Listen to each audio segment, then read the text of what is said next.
This is the United States Energy Association Power Sector Podcast, sponsored by global energy law firm Bracewell LLP.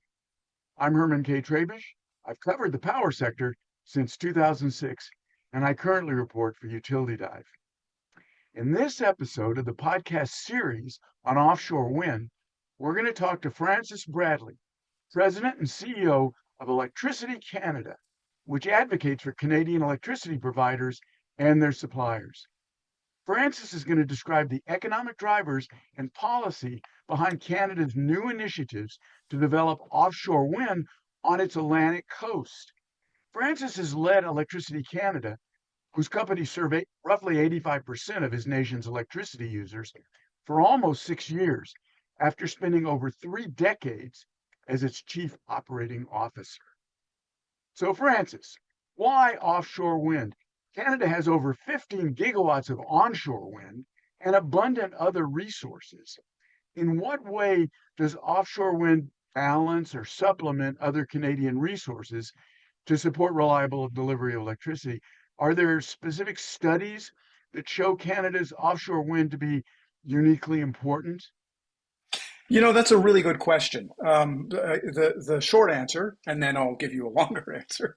But Okay. the short answer is, the world that we're heading in is going to be a world of an all of the above approach. The fact that we have really, really good wind resources off of our east coast, it would be crazy not to look for opportunities to include that. But as I say, it's part of this all of the above approach. Our future is going to be one where we're going to be building more hydro, and we're in the middle of building small modular reactors, and we'll be looking at carbon capture and storage on natural gas, all solutions are going to be on the table. But just like we've been developing our hydro resources because we got a lot of falling water, we're going to look at developing our offshore wind resources because we've got a really, really good wind potential that's taking place, off that coast. But part of the challenge, of course, is it's not simply a matter of developing that resource offshore. We actually have to get it somewhere. Because as you know, Herman, the major concentrations of population in Canada are not in the coastal regions; they're in the middle of the country. So that introduces greater challenges, certainly from the infrastructure that's required. But all in all, We're going to get in farther into that as we go along, yeah, Francis. yeah. But the other thing is that I did mention hydro. We have. We produce more than 60% of our electricity from hydro today. Hydro and wind really match well, right? They work very well and they complement each other extremely well. So when the wind is blowing extremely hard, you can use your reservoirs as massive batteries. So there's some really good complementarity there as well. Great. Okay, listen, I want to go back. You said we have really good wind resources off our Atlantic coast, and it would be crazy not to look into them. I just want to emphasize that it would be crazy not to look into them for some of my listeners in the States. Okay, I just want to go back to that for a second, but let's move on. Canada recently passed Bill C-49. It streamlines offshore wind regulations and development processes for the provinces of Nova Scotia, Newfoundland, and Labrador. Why there? As you said, the populations there are relatively small, and there's already that abundant hydropower that you mentioned. Is the development of offshore wind expected to benefit those provinces' local economies? Is that an economic opportunity for those provinces? And will it benefit Canada as a whole? And we're going to talk more about transmission in a minute, but in general, do you see this as a benefit to the whole country? Yeah. Well, I mean, the first part of the answer, why there? Why off the coast of Newfoundland and Labrador and off the coast of Nova Scotia? It's because that's where the wind is, right? I mean, that's where so like, where are you going to develop offshore wind? Well, you're going to develop offshore wind where you have really, really good resources, and you've got a, really steady and solid wind regime. So, first and foremost, the reason why the focus increasingly is in those areas is because that's where the wind blows predictably strong and all the time. It's also, by the way, the area where we have some of our highest tides. So, in Nova Scotia, they're also looking at tidal power again for the same Yeah. reason, because they've got really high tides. But the challenge, you kind of pointed it out there, is that we're going to be requiring a lot more electricity to power our economy, but that means we're going to have to make sure that we're moving it to where we need to move it. I mentioned earlier that right now we produce more than 60% of our electricity from hydro resources, but we don't want to put all of our eggs in one basket. We've seen, particularly with changing weather patterns, we've seen some pretty significant years of drought in different parts of the country, and so Mm. again, that's another reason why it's a great idea to look at a multiplicity of options. So we're not leaning straight on there, and so that's the second piece. The third piece, and I mentioned it earlier, is this really nice mix that we've got of the hydro resources. And there are some, in Quebec and in Labrador, in Eastern Canada, that match up really well. That works as well. Will it benefit the local economy? Absolutely. I mean, this is going to be economic opportunity, certainly for those communities where we'll be basing those projects as they get to be built out.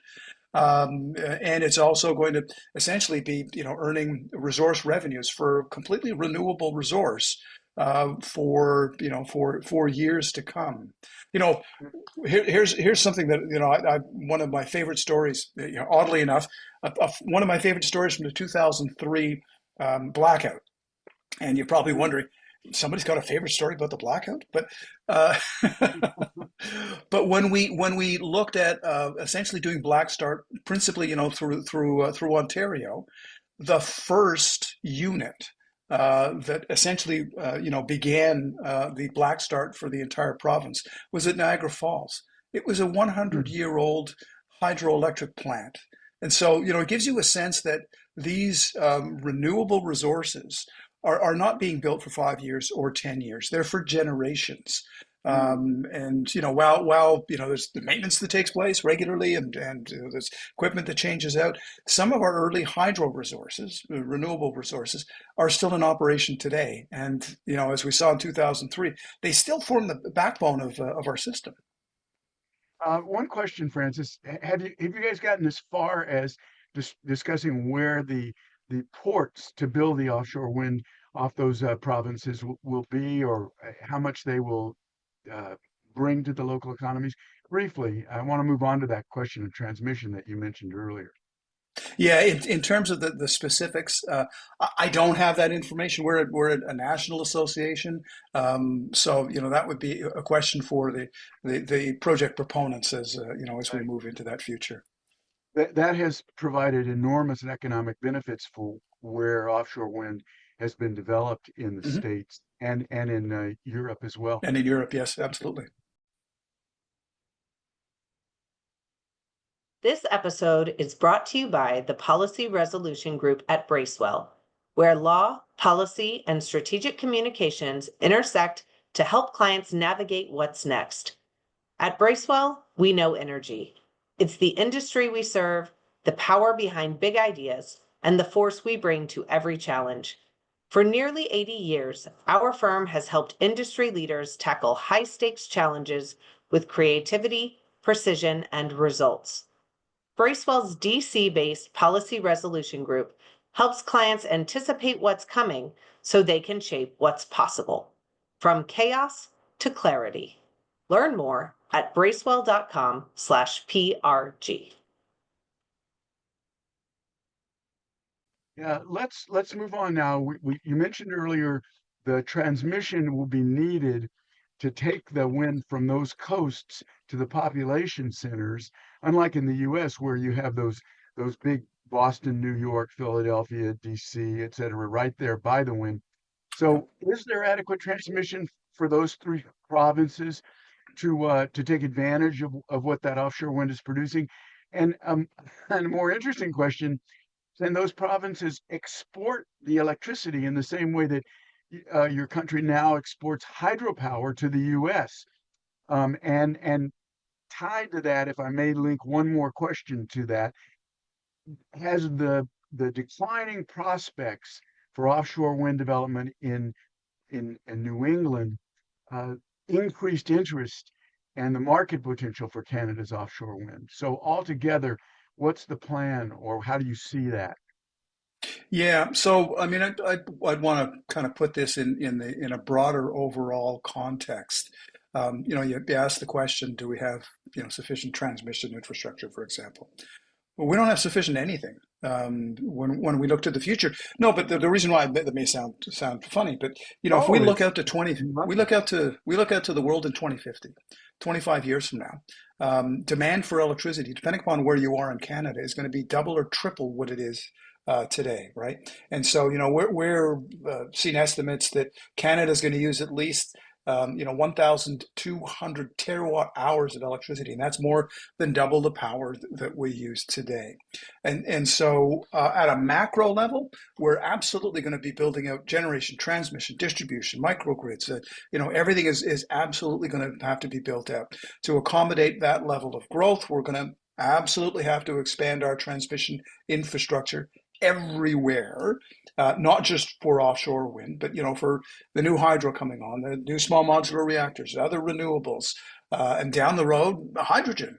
So there's going to be significant requirement for all of these. So the need for power is kind of technologically agnostic. We're going to need it Mm. no matter what, and no matter what the source is.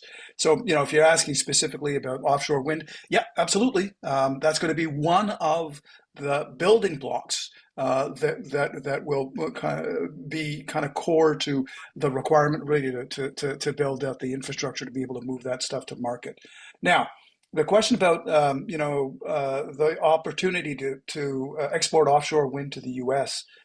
I'd say, what we want to do is let's figure out how to, walk before we try and run, first and foremost. So, our first goal in all of this is, connecting to local grids. And then, there are logistic and regulatory hurdles to get over even for that.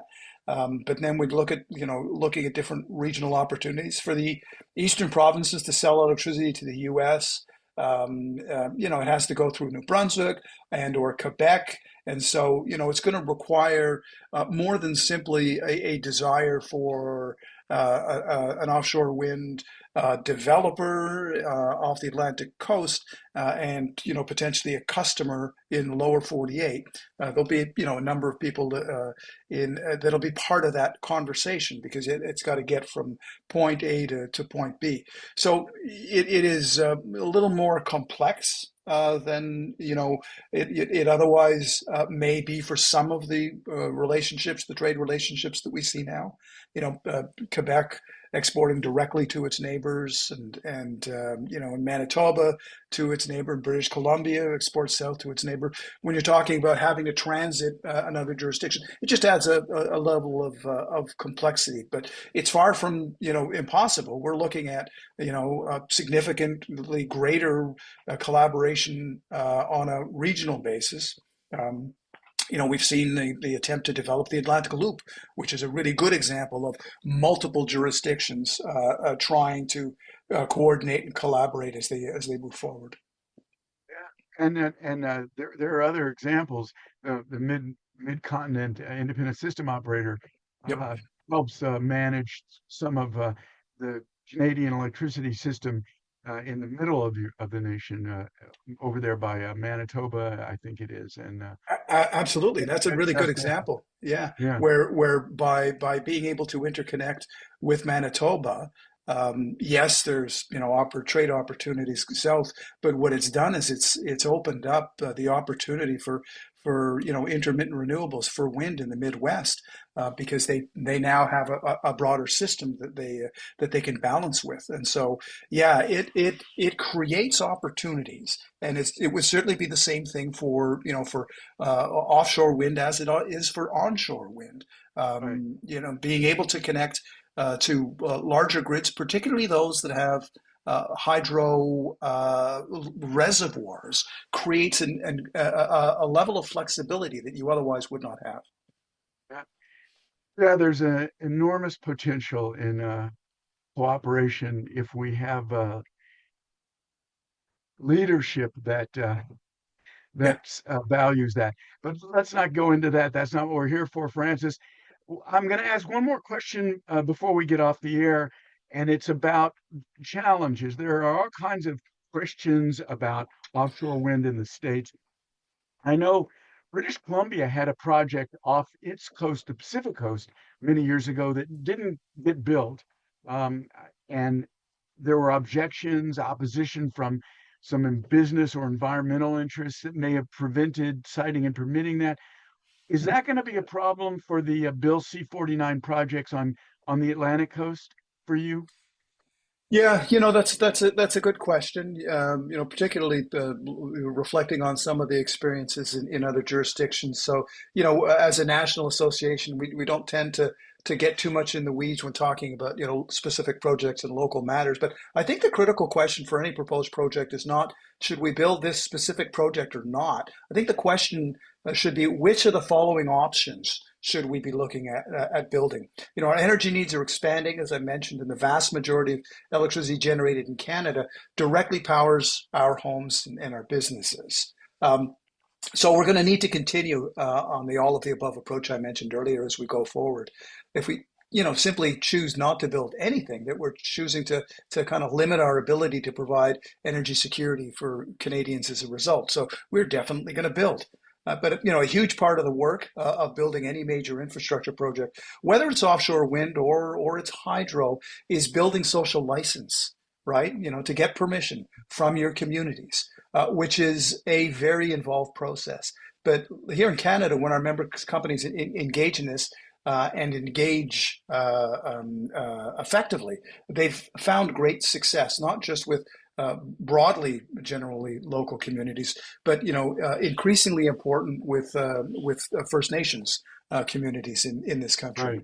Right, right. Site C in British Columbia, the major hydro dam was one such project. It had opposition, but through a really serious effort at community engagement over many, many years, we're now at a point where it's the project is now finally near completion. So, I'd rather Oh, look to successes like that yeah, and the work yeah. being done, for example, in determining Saskatchewan's future supply, because it shows that social license is possible if you're willing to put the work into it. And in the Saskatchewan situation, they don't have a lot of running water. It's flat, so hydro is not an option, and they're increasingly talking about a future that will be nuclear. And community by community, they're working with their customers to have conversations about what the future will look like.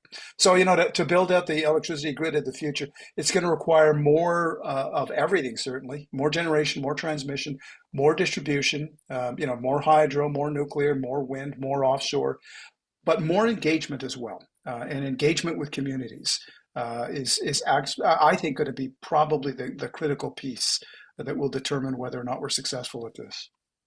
Yeah, I think that's exactly right. We're facing a transition in the resources that we are going to use, and it's necessary. And there's never been a perfect source of energy. When you're trying to supply a whole nation with energy, Yep. you're gonna run into issues, but you look for the best options for the folks that are affected. But that's all the time we have, Francis. It has been a real privilege to talk to you. I want to thank you.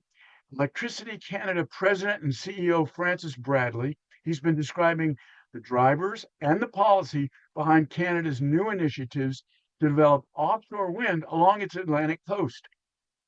I also want to thank our sponsor, Bracewell LLP. And as always, I want to thank our listeners for taking the time to check out the USEA Power Sector Podcast. Don't forget to subscribe, like, and share with everybody you know our quest for energy transition solutions.